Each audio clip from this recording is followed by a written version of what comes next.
नमस्कार दोस्तों, मैं अंकुर उपाध्याय स्वागत करता हूं आप सभी का एक बार फिर से अपनी नई वीडियो में। दोस्तों, अमेरिका की तेजी का असर तो हुआ है भारतीय बाजार पे, गैप अप ओपन तो मिला है, लेकिन आप सभी के साथ मैंने कल रात जैसा कि डिस्कस किया, कल दिन में भी डिस्कस किया था कि गैप अप ओपनिंग हमारे लिए मैटर ही नहीं करती। मैंने आपके साथ ये भी कहा था, अगर निफ्टी, कल रात वाली वीडियो की बात करूं कि निफ्टी अगर 24,900, 910, 920 के आसपास ओपन होता है तो हम 25,000 तक जा सकते हैं। इनफैक्ट मैंने स्पेसिफिकली 24,990 बोला था, लेकिन हमें वहां तक कुछ करना नहीं है। उस तेजी को बेशक प्ले कर सकते हैं। अगर हम 100 पॉइंट ऊपर खुल जाते हैं 24,970, 980 करीब, तो हमें कुछ नहीं करना। हमें 25,025 के पार निकलकर खरीदना है। आप देखिए, आज हमारी ओपनिंग हुई करीब 24,900 के आसपास ही, आप कह सकते हैं कि ओपनिंग होते हुए दिखी है। एग्जैक्टली देखूं तो वो नहीं, ओपन तो 24,950 पे हुआ, एंड उसके बाद जो हमने हाई लगाया वो 24,970, 975 का ही लगा पाए। 25,000 के पार नहीं निकला है बाजार, और अभी वापस 24,900 की तरफ आता हुआ दिख रहा है। तो बाजार में जो स्ट्रेंथ है ना, वो स्ट्रेंथ 25,000 के ऊपर ही दिखेगी। जब तक 25,000 पार नहीं हो रहा तब तक स्ट्रेंथ नहीं है। क्या तो गिरने वाला है बाजार, ये भी नहीं कह रहा भाई साहब मैं। ये बाजार अभी क्या है कि यहां पे ना फाइट चल रही है बुल्स और बियर्स की। आपके लिए 24,800 नीचे सपोर्ट दिखता है और 25,000 रेजिस्टेंस है। आप 25,000 पार करोगे तो फिर कहीं जाके स्ट्रेंथ बनेगी, और 24,800 के नीचे ट्रेड करने लगोगे तो अतिरिक्त 200 पॉइंट गिरने की जगह खुल जाएगी। ये आप समझ लो। इस बीच में खबरें काफी सारी चल रही हैं, और अमेरिका के बाजार का इंपैक्ट हमारे ऊपर वैसे भी नहीं होना था, मुझे पता था। एक गैप अप मिल सकता है सेंटिमेंटल बूस्ट के रूप में, लेकिन उसके बाद वो बायर और सेलर ही काम करेंगे। अगर बाइंग आएगी तो बाजार जाएगा ऊपर, नहीं आएगी तो नहीं जाएगा। और अभी तक ऐसा लग रहा है कि फ्लैटिश टाइप मूवमेंट लग रहा है, तो कुछ कहना बड़ा मुश्किल है। तो मतलब गलत कहने से अच्छा है कुछ ना कहा जाए तो ज्यादा अच्छा है।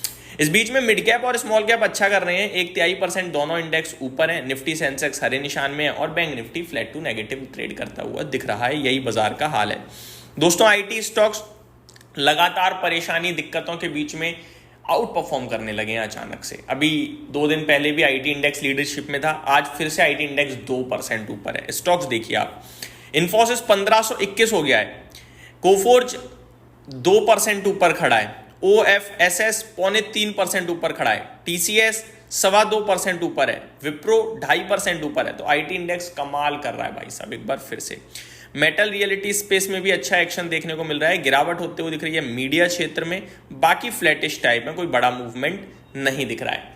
आगे बात करें दोस्तों आप सभी के साथ बाजार के बारे में, उससे पहले मैं कुछ बड़ी खबरें बताना चाहूंगा। जीएसटी को लेकर कुछ बड़ी खबरें आ रही हैं। पहली खबर तो ये 3 और 4 तारीख को जीएसटी काउंसिल की मीटिंग है कि भैया जीएसटी में क्या कर सकते हैं और कैसे कर सकते हैं, फाइनल वाली, ठीक है जी। और अपडेट ये भी है कि 22 सितंबर से नई जीएसटी दरें लागू हो जाएंगी। 22 सितंबर, यानी कि 22 सितंबर से 12% और 28% जीएसटी दर खत्म हो जाएगा, और 5%, 18% और 40% जीएसटी दर लागू हो जाएगा। दोस्तों, ये 40% जीएसटी दर अभी तक हम अवॉइड कर रहे हैं, लेकिन ये बड़ा डरावना लगने लगा है मुझे। अब मैं ये इसलिए कह रहा हूं क्योंकि मैं एक रिपोर्ट देख रहा था जहां पे लिखा था कि जो लग्जरी आइटम्स है ना, उस पर 40% आ जाएगा। अब लग्जरी में ये कार, बाइक्स जो महंगी वाली हैं उनको भी काउंट कर रहे हैं, तो ये तो जीएसटी बढ़ जाएगा भाई साहब इन चीजों पे। बाकी नॉर्मल डेली रूटीन यूज जो होता है, हमारे डेली यूज होने वाली जो प्रोडक्ट्स हैं, उन पे जीएसटी रिड्यूस होगा, वो फायदा मिलेगा। एंड इस तरीके के प्रोडक्ट्स पे और ज्यादा जीएसटी बढ़ेगा भाई साहब। तो ये कहीं ना कहीं सरकार पैसा तो बनाएगी भाई थोड़ा बहुत, ऐसा नहीं है, बट रिलीफ ज्यादा होगा, ये क्लियर कट है। तो ये एक जीएसटी से रिलेटेड बड़ी बातें थी।